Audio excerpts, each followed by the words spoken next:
Welcome here to this episode of the Arabian Sports Network's Inside the Playbook. I'm your host, Michael Hooker. We have a great episode for you guys today. We're going to be talking about NBA award predictions, the NFL draft reactions with me and Zion, and then we're obviously going to end it off with, I believe, which athletic franchise is the greatest of all time across all sports. So it's definitely a great episode. You want to stay tuned for more, but you are listening and watching to ASN'S Inside the Playbook.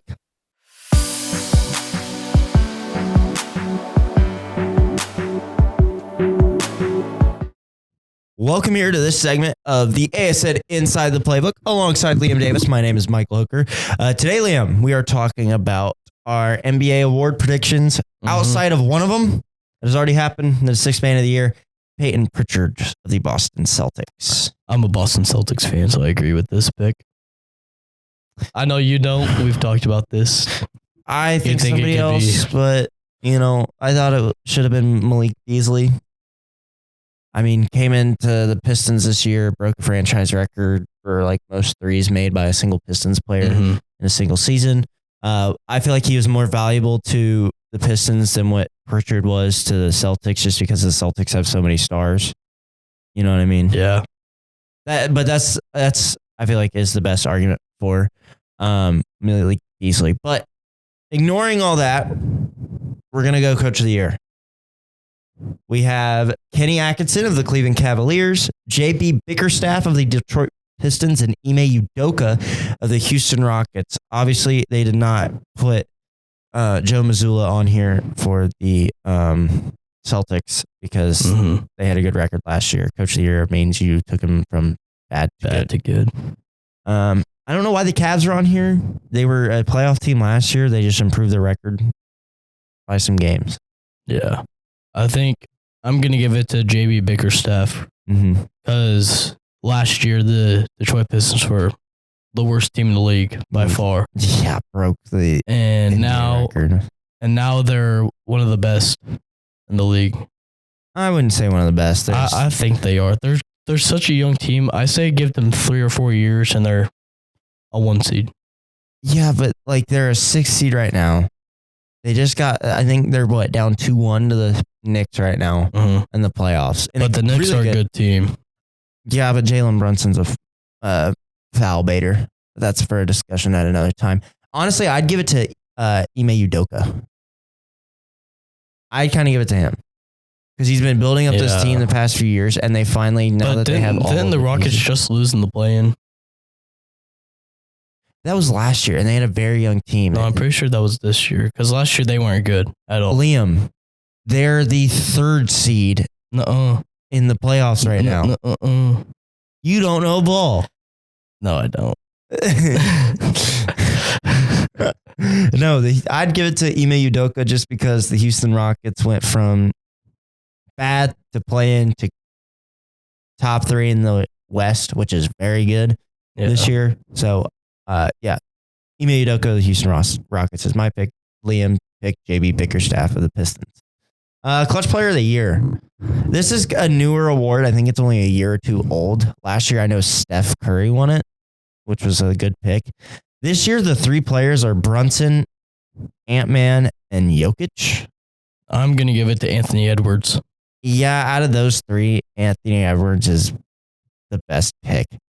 Brunson, he never takes clutch shots. It's always somebody else. So you can't put him up for Clutch Player of the Year. And Jokic, I'll say this, end of shot clock, you can play defense for the best 23 seconds of your life, and Jokic will just chuck up a shot over his head from 40 feet and he'll nail it. I don't understand it. It's crazy. But I just think Anthony Edwards has done way more stuff at an end of a game than any of these players have. Yeah. Most improved player. We're flying through this, but most improved player, it's a walk away, Cade Cunningham. And the other people were Dyson Daniels and Ivica Zubac. Yeah, I mean, Cade, he's so good. He has carried this Pistons team. He is so good. Yeah. Also, I have noticed with the Pistons that Jaden Ivey is not playing. Is he out? He tore his MCL or ACL or did something to his leg that was really bad. I feel like they'd be like the 5 seed and playing the Pacers right now. Hey, if you know ball, what college did Cade Cunningham go to? He didn't go to college. I'm pretty sure. Yes, he did. No, he did. Yes, he did. I know he went. He was on Montverde Academy. The 2020 Montverde Academy will never. Is that Caden him? Anyways, he went to Oklahoma State. He went to OSU. Drafted number 1 overall. Out of all the schools that this kid could have gone to, he went to OSU. Played 1 year, averaged like 20, and then went to the draft. All right, that's fair. DPOY, probably one of the worst DPOY races I've ever seen. Yeah, Dyson Daniels, Draymond Green, and Evan Mobley. Now, this is not prime Draymond. This is old man, triple single Draymond Green. But he's still, if you go back and watch his tape, it makes sense why he's up for it. Yeah. Dyson Daniels, yes, he leads the league in steals, but outside of that, when he's not on the floor, the Hawks still have a terrible defense. Like, their defense isn't good with him on the floor versus without him on the floor. Evan Mobley, on the other hand, very good post defender. Does he make a difference when he's on the court? Yes. No. Does he make a difference when he's off the court? Not really. The Cavs are such a good team and well balanced that, yeah, Evan Mobley will get a block or 2 in a game, but does that really matter for the Cavs? No, because they can score. They have Darius Garland and Donovan Mitchell playing defense. Right, like they have the perimeter, and then they have Jarrett Allen too. Right, like Evan Mobley, they don't really need him. So I'd probably have to give it to Draymond Green. I mean, yeah, he's been because I think the difference when he's off the court is so much different. Like there was a difference. I did see this during one of the Houston Rockets Warriors games where they did a comparison of when Butler's on the floor versus off the floor. When he's on the floor, they're like first in every defensive category. When they're off the floor, when he's off the floor, it's like 10th, 12th, 13th, stuff like that. But then it's like, okay, but Draymond's on the floor. So that's why they're that high. Take Draymond off the floor. They drop. Their best defender without Draymond is Steph Curry, and Steph Curry is not a good defender anymore. No, he's not. Which that's off of like injuries and just old age. He's 35. Yeah. That's just how he's slowing down. But he's not bad. It's just he's small. With how big and physical the NBA is starting to get, his size is definitely being a problem. Rookie of the year, I think this is also a clear walk away. In my opinion, you may have a different one. I'm giving it to Stephon Castle. And let's be real, it's only between him and Zachary Ricochet, Jalen Wells of the Grizzlies. Who? Well, I'll give it to Zachary Ricochet because, yeah, he was a number 1 pick. But who really expected him to average 15 a game and have 5 assists? I think if you're the number 1 pick, you're expected to do that. Yeah, Stephon Castle wasn't the number 1 pick. I don't think he went first round. I'm pretty sure he went first round. I don't remember if he did or not. But, the guy came out, and he's so good. Yeah, Stephon Castle was drafted number 4. All right, yeah. But, he's really good. I think he played better than Ricochet this year. Ricochet struggled early on. That was his. Yeah, and then he really picked it up. But I didn't really hear Stephon Castle until towards the end of the year also, whenever Wemby went down. Yeah, but, Castle was always there. Yeah. If you go back and watch the early season Spurs, he was always there getting buckets. Because Wemby went down, and then Stephon Castle picked up the scoring role. And then they traded for De'Aaron Fox, so that brought him in. Yeah. Now we're going to get on to, the all-NBA teams. First is the all-NBA rookie team. And obviously we have Castle, Ricochet, and Wells, because they're the 3 front runners for rookie of the year. And then we have Chloe, the Miami Heat, and then Zach Edey, the Memphis Grizzlies. That is such a tall, front court. Yeah. 7 foot and 7'4". To be fair, there wasn't really other good centers and forwards from this rookie class. No, but Chloe is actually a stud. Mm-hmm. He's a stud. The Heat have developed. Like from IU to now, the draft, everybody had thought that he wasn't going to be good because he was inconsistent at IU. Yeah, but he went to the right system. And now he's at the Heat, and the Heat know how to develop centers with Bam Adebayo. And I think Khalil Ware is going to develop even more because I feel like they could slide Bam to the 4 and put him in the 5. Next, all defensive team: Dyson Daniels, Amen Thompson, Draymond Green, Evan Mobley, and Triple J.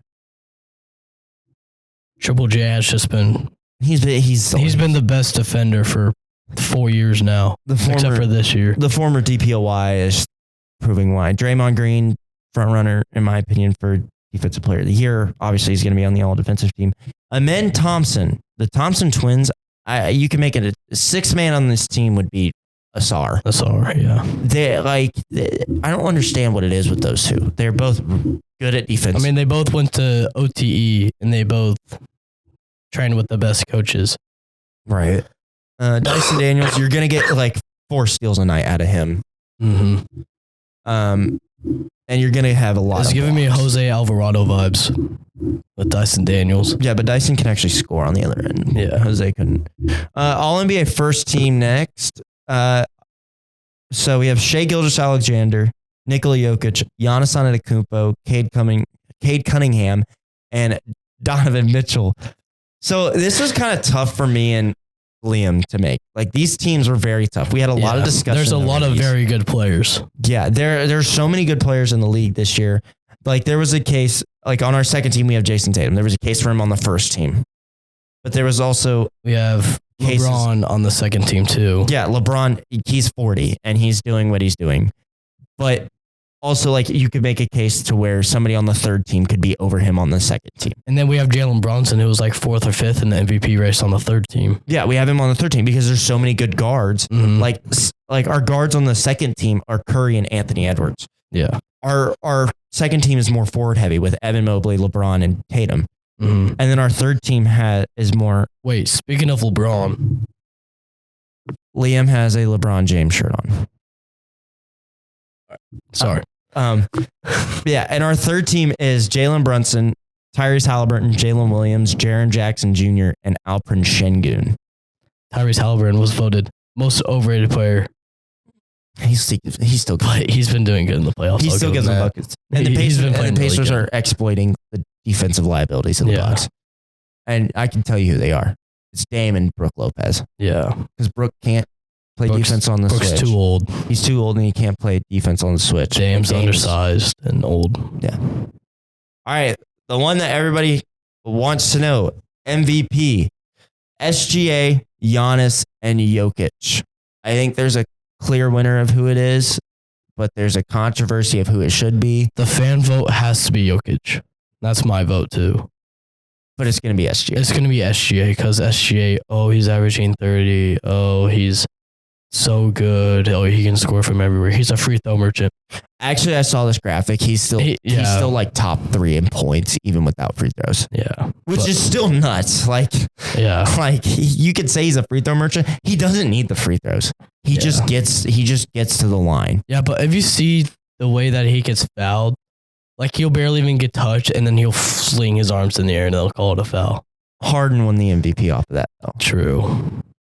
Well, Harden did average 60 for a whole month. That is true. I don't think SGA's done that. But I don't know. I feel like it's just gotten to the point with Jokic. He's done the same thing for so many years. I know, it's but like, he's averaged a triple-double for... I just think it's become to this point where it's like, dude, just stop. Like, we don't care anymore. He just wants to go back to his horse. Like, honestly, retire.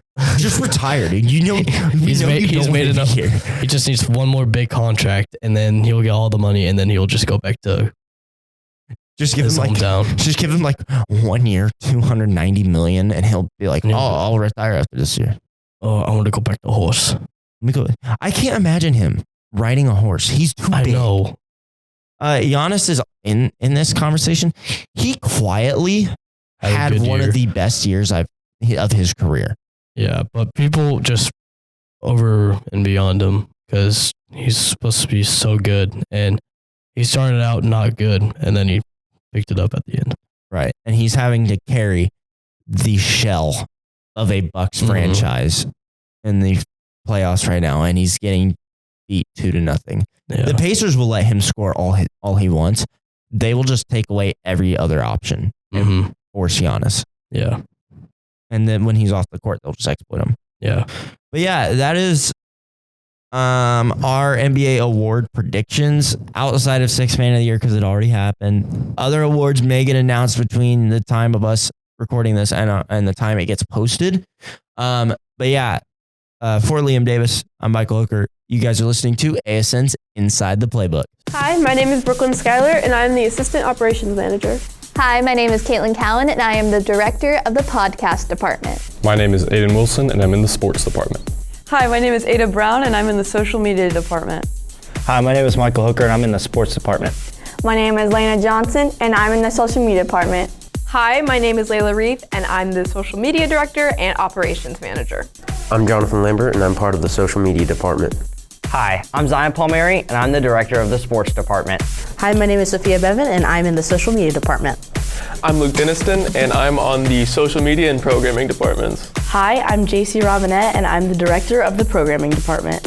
Hi, I'm Xander Ohuria, and I'm in the Podcast Department. I'm Elena Ihorn, and I'm part of the Social Media Department. My name is Wesley Johnson, and I'm in the Podcast Department. I'm Braden Oxeer, and I'm part of the Podcast Department. Hi, my name is Callie Petty, and I'm in the Social Media Department. Hi, my name is Liam Davis, and I'm in the Sports Department. Hi, I'm Ethan Lincoln, and I'm a member of the Programming Department. Hi, I'm Lacey Sneed, and I'm a part of the Social Media Department. Hi, my name is Logan Roman, and I'm part of the Podcast Department. Hi, my name is Lucas Williams, and I'm part of the Sports Department. Hi, my name is Reagan Butler, and I work on the Programming Department.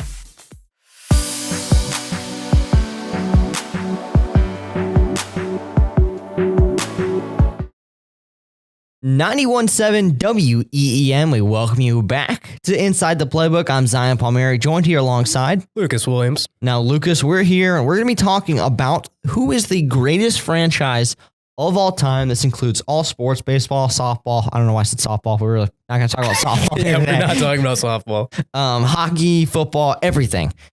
Starting off, who do you think's? Like, give me your take. You know, I don't really know off the top of my head. The one thing I will say is we're focusing on American sports. We're not including like the rugby or like cricket, international team. It's like I talked to Mr. Watson about it, like when I'm brainstorming ideas for us to do this, and he was like, "Where would you put like Madrid?" And I'm like, "Where'd you put FC Barcelona?" And I think that's what he said. Then it's like, oh. Wait, we know about American sports, all right? Yeah, like obviously I know a little bit about soccer, especially like Real Madrid and FC Barcelona. Those are like D2 in Spain. But like, let's focus on something that we're more familiar with, and also the viewers are probably.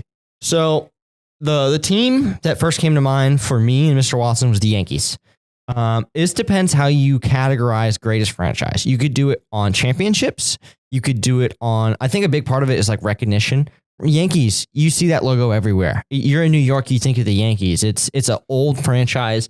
You can categorize this in so many different ways. So I think for me, I think the Yankees don't have it. I think they're a really good conversation though. They've got 20 rings. They are almost in a 20-year drought though. They are not staying relevant. Yeah, that's a tough thing, but now at actually 27 rings, which is ridiculous. Like, there's no other MLB team that's going to hit that amount anytime recently, and if they do have 27 rings, then 5 other teams do. But, yeah, as you mentioned, they've been in a drought for about 16 years now. The last one was one when I was only 2 years old, back in 2009. So a lot of the rings, of course, were run between 1920 and 1960, and we can sit here and list all the amazing players that have played for the Yankees. I mean, obviously, what comes to mind when you think of, Yankees from 1920 to 1960. Yeah, there's so many names. I think so who are the other teams in consideration? Let's just list them out. Lakers, Celtics, Patriots.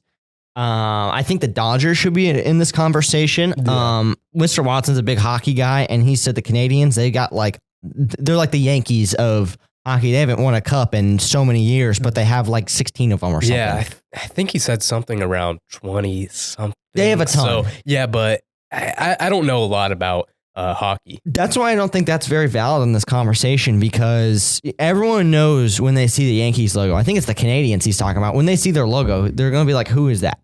You know? Yeah. I think the Dodgers, if we're talking about recognition, which I think is a huge part of this, because it's about staying relevant, staying in a talking point. The Dodgers are always good. You know that logo. You know that LA, that's more than just a sports team. It's a style, and they use that in the West Coast. Yeah, also something I kind of want to mention on that same type of topic is if you are a player and you're getting drafted to a team, if you were drafted there now, right now, what would you be feeling like considering all the other teams right now in the league? Like, there's one that I got mentioned on here, the Dallas Cowboys.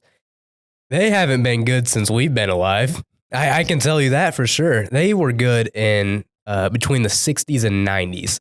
So, yeah, they have 5 rings under the belt, 3 of them coming in 4 years. But other than that, there's nothing to mention about. Like, the Cowboys, it just...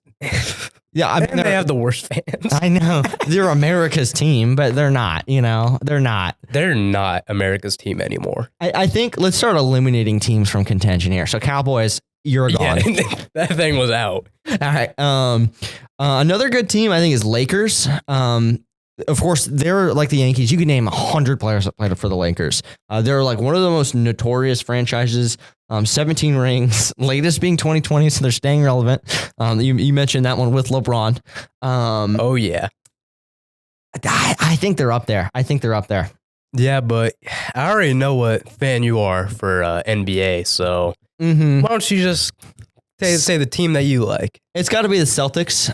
18 rings, in the latest being last season, and they're contention for another this year. Staying good. They've got the players in Paul Pierce, Ray Allen, Jason Tatum, Bill Russell. How many rings does Bill Russell have? Like 11 rings, but those all came in the 60s. So that's what I was talking to Mr. Watson, and he said, you know, they had the Bird era and the Bill Russell. Yeah. And then they went dry, and then now they picked up with like Paul Pierce, and they've been good since then. Yeah. These teams have eras where they suck, and I think that completely eliminates them. Yeah, if we're talking about eras here and you're looking at different eras, this list is completely different. Like right now, we'd have the Bulls on here. If we were in the 90s, 2000s, even early 2010s, there's no reason why the Bulls wouldn't be up here. But times have changed. The Bulls haven't done Michael Jordan made that logo famous. No one else did. Exactly. I mean, maybe Derrick Rose, but it was already famous. D Rose already, exactly. And he was there for what? 2 years, 3 years, or something like that. I mean, he was barely there. That team is not what it is today culturally if it's not for Michael Jordan. And this is about your franchise. This is not about one player. They're out of contention, you know? Yeah, there's no way that the Bulls can be on here. And it's sad because if they just kept on, I mean, obviously you're not going to repeat what you did with Jordan. I mean, doing three-peat twice is ridiculous. Like that, you're not going to see that much ever now. Mm-hmm. But they haven't done anything since. Like, they had D Rose, and he was looking so promising, and then he got injured, and they just haven't been that team. Yeah, you also got the Patriots on here. As a fan, I love that. They've got six rings, and their guy, like Michael Jordan, is Tom Brady. They had a great era. The Patriots have been here since 1960. From 60 until 2000, they were no one. They were no one. Matter of fact, you want to hear this little record right here. Before Brady, they won 119, 151 in a single tie. So below 500 throughout, all those seasons. That's horrible. Right as soon as Brady and Belichick get there, they coast to a little 226 and 121 with all of their Super Bowl rings being won in that time. I think you got to take them out because they were not. I'm not saying you always got to be good. Some teams are going to have up and down seasons, but they were nobody from like 1960 to 2000. Yeah, since the start of the NFL. They moved like 3 times. Yeah, and that's just so hard to say is like you have other teams like here, like Lakers and Celtics. Those have been good in the past. They're good now. They were good in the middle. The Patriots weren't good at all in the beginning, and now they're not as great as they were. And also, I feel like it's kind of like the Lakers in the way where during the 2020 around that era, I feel like some players that just went to the Patriots. like Randy Moss, which, isn't during 2020, but who knows Randy Moss on the Patriots? Just like Antonio Brown. Like, you don't think of Antonio Brown, you're like, oh, man. That's a Patriots player. I only know this because I know ball and I know the Patriots, but like I think Randy Moss had like one of his best seasons in the Patriots. Yeah, I'm actually pretty sure he did too, but like you don't think Randy Moss, you're thinking, 84 Vikings. I think Antonio Brown played a game. Yeah. Like, so last night was the NFL draft. The Patriots took a lineman and he said like, I'm proud to wear this logo. Like that logo means so much. And I think while that does help this case, the other teams are so more powerful. So you're going to see that LA Lakers logo. And I think that's more than just a thing on your jersey. You know what I mean? You see that on shoes, shirts, pants, hats, everywhere. Yeah. And that's what you're going to see with, pretty much all of these logos. And also, the pretty simple ones like the Yankees. It's an N and a Y. But as soon as you see it, you know what it is.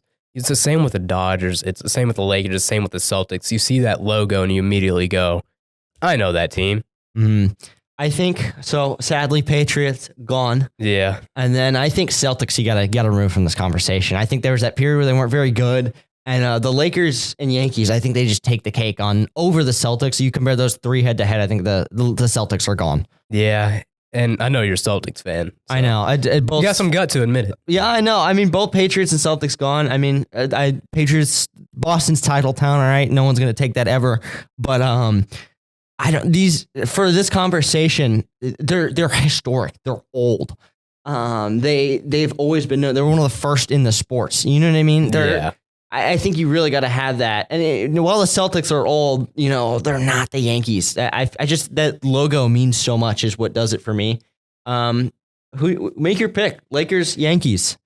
I mean, I think I got to go with the Lakers just because they're still good now. And the Yankees, although they did go to Super Bowl last year, or Super Bowl, wow. The Super Bowl, wow. I can't believe it.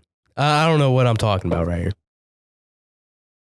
I was going to Google the longest drought for the Lakers because the Yankees are in a big one right now. I mean, they haven't won a title since you were like 2. Technical difficulty says I can't, but nonetheless, I think I got to give it to the Lakers. I mean, you've got your legends. They're still relevant. They're still good. They're frequently in the playoffs. You use the term old heads a lot.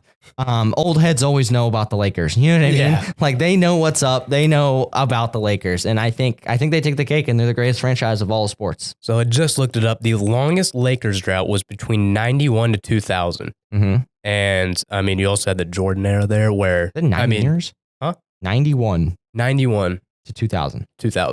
And then guess what happened right after 2000? Uh-huh. Yeah. So it's gotta be the Lakers. Yeah. Wow. Well, unless the Yankees just, win 3 in a row, I guess. But that's not going to happen. It's not happening. I don't know. They're making some splashes, but I mean, they went to the World Series last year, but I think this one's pretty obvious. We did it. We solved the case. Yeah, we did it. We did it. Yeah. All right. Next up, more great content. Stay tuned. You're listening to the Arabian Sports Network 91.7. Inside the Playbook, 91.7 WEEM. On all of the 91.7 WEEM social media pages, we post great content almost every day. So regardless of where you're seeing us now, you should make sure you can see us on any platform. We post awesome content like skits and funny videos, updates on our sports teams and their games, updates on stuff happening around the campus and community, and much more. We're 91.7 WEEM on all our socials, Instagram, X, TikTok, YouTube, and Facebook. So don't be afraid to give us a follow.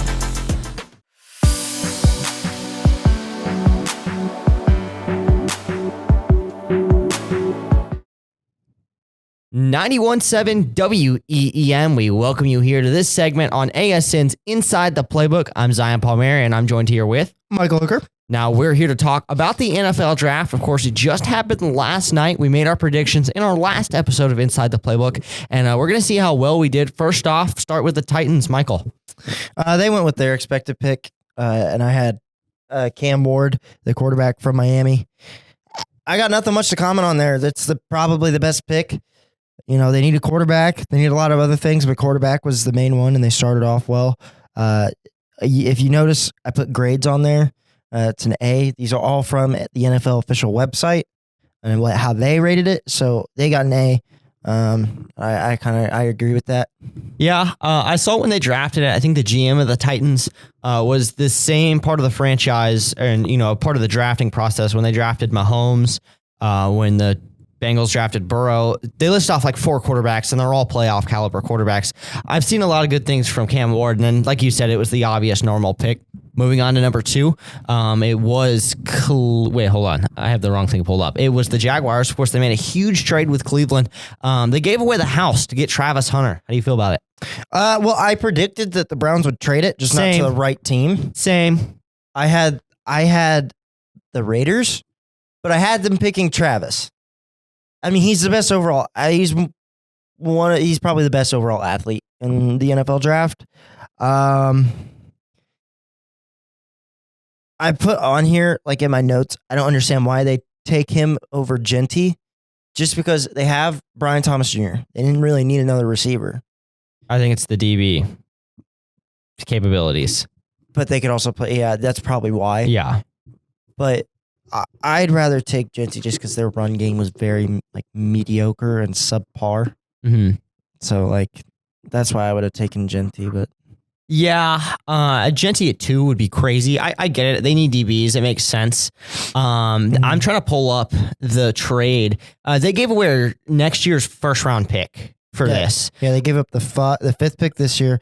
Next year's first, a second and a 6th. Gave up the 5th, 36th, and then 126th in this year's, and they got the 2nd. The Browns slid only back 3 spots, still got the guy they wanted.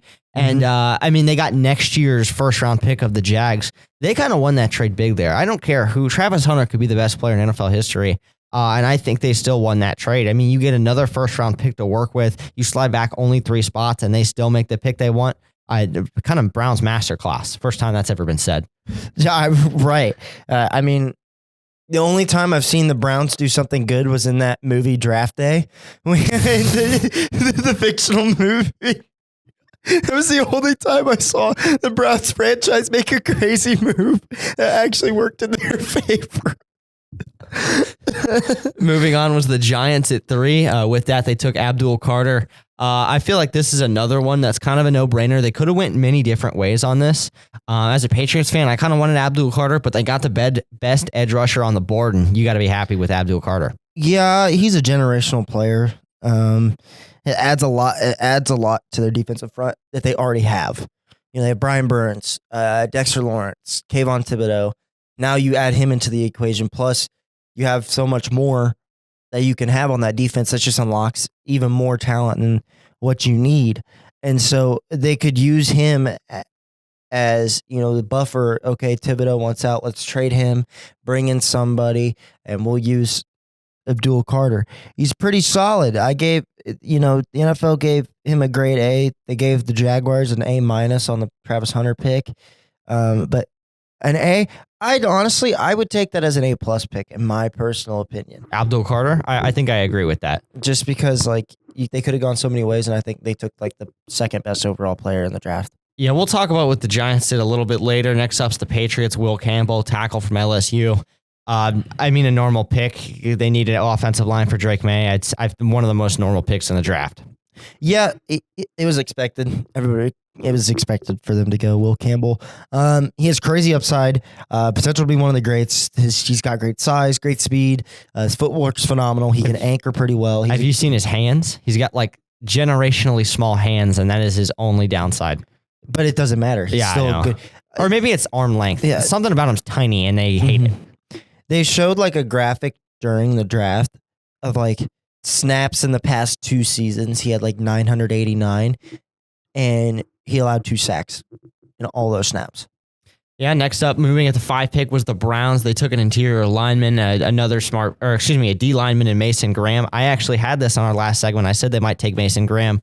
Kind of early for Mason Graham, but again, I like the pick. They needed the pass rush, surprisingly, even when they had Myles Garrett, and nice pick. Yeah, it was great pick. It adds depth to their defensive front, which they need. And they need to open it up more for Myles Garrett. You add that presence on the inside, take some pressure on the outside from Myles Garrett. But not only that, they also have another edge rusher on the other side that could start, developing and eating up, and getting more pressure on the opposing QB. So I didn't think that was a bad pick. NFL graded it a B+.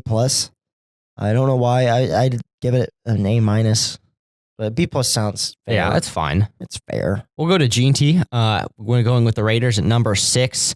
I think you kind of picked that one or expected it pretty close. You had the Raiders taking Gene T, I think. No, I had them trade up to 2 to take Travis Hunter. That's You're right. You humored it. I like it. I mean, this was another one when he was kind of projected to go to the Raiders. I don't love him in that offense. It's kind of a subpar offense, but maybe you can get things going over there. They didn't have much of a run game. It was kind of a committee backfield with, mid-tier running backs that were just mid, and more mid. Yeah. They weren't good. And I think their leading rusher had like 400 yards this year. All right, we'll move on. We're not going to go in order now because no one cares about the Jets taking a tackle. So we'll go to the Colts next because this is who you have next on the dock. You had them taking the tight end Tyler Warren, and they picked him. Yeah, so craziest thing, I was sitting there watching the draft, and me and my dad were talking. We were like, oh, Warren's going to go here. He said, well, Warren's going to go here. Why wouldn't they take him? He's the best available player. I said, they won't take him.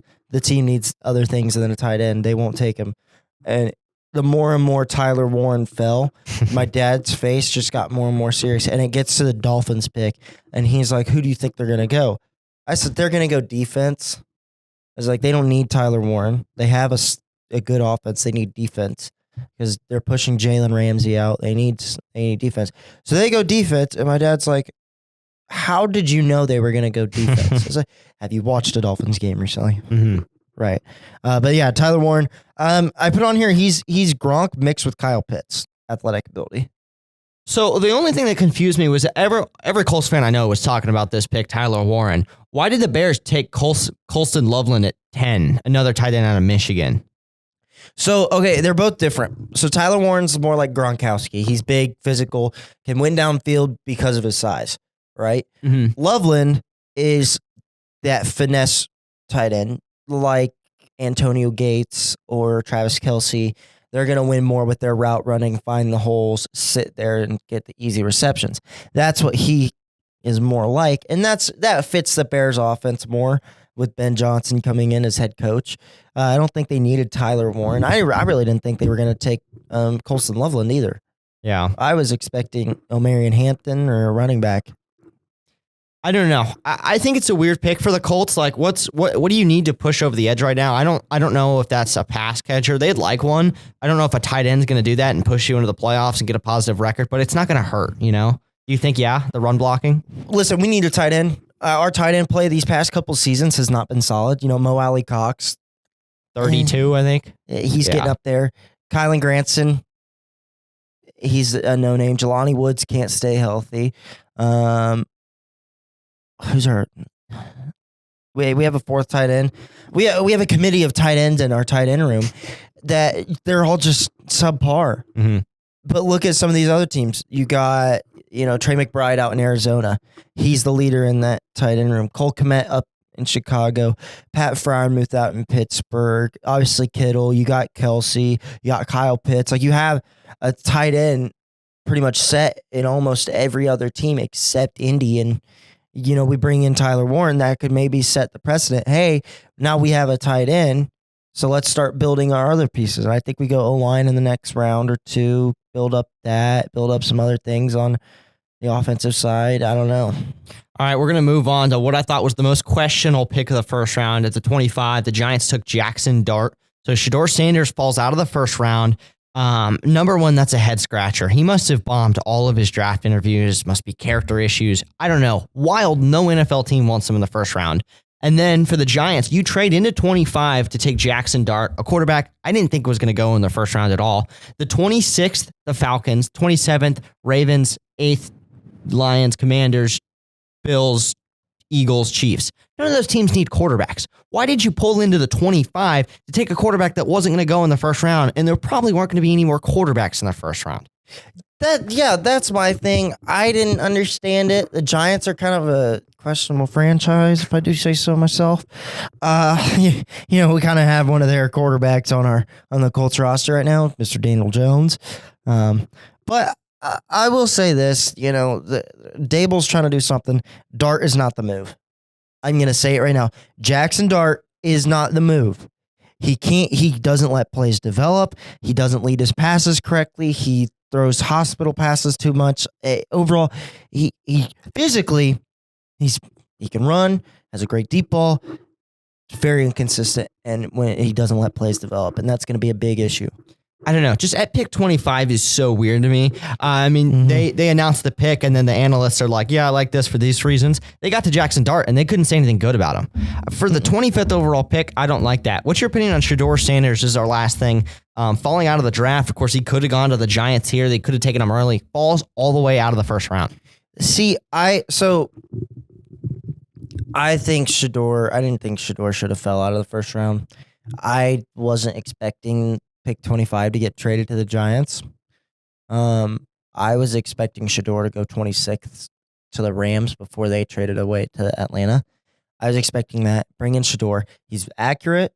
He can run a little bit. You bring him in, have him learn underneath Stafford, who's a Hall of Fame caliber quarterback, has brought you a Super Bowl, has developed Puka Nacua into an all-pro receiver, and you throw Shedeur into that system, learn behind Stafford for a couple years. Once Stafford's gone, you plug in Shedeur. He's learned your offense. He knows what he's doing, and you don't get him for the price of a top 5 pick. That sounds like a deal, but I think NFL GMs are looking at it like all the drama that he brings, with who he is and who his dad is, and all that. I think that's kind of the turn off. Can you imagine Shedeur going to LA? Like, that's 10 Instagram posts I don't need to see. Oh, dude, no. He would fit so well in a big market. LA. I know. The Giants would have been a great place for him. Philly would have been a great place for him. Obviously, you don't need him. Mm-hmm. But, you know what I'm saying? These bigger market teams, that would be a great place for him. Well, that'll about wrap up the segment. It was a pretty entertaining NFL draft. It was a fun night to watch. We'll see who does Shedeur falls to, and a few of the other picks that kind of slid down there. I know Will Johnson comes to mind. I don't know how he didn't get taken first round. And Mike Green from Marshall led the nation in sacks, had a crazy pro day, crazy Senior Bowl. Like, come on now. I feel like people are going to look back at this draft and say, like, what happened? It was just a weird one. This was a bad draft anyways. Yeah. All right, well, that's going to do it for this segment. For Michael Hooker, I'm Zion Palmieri. You're listening to the Arabian Sports Network's Inside the Playbook.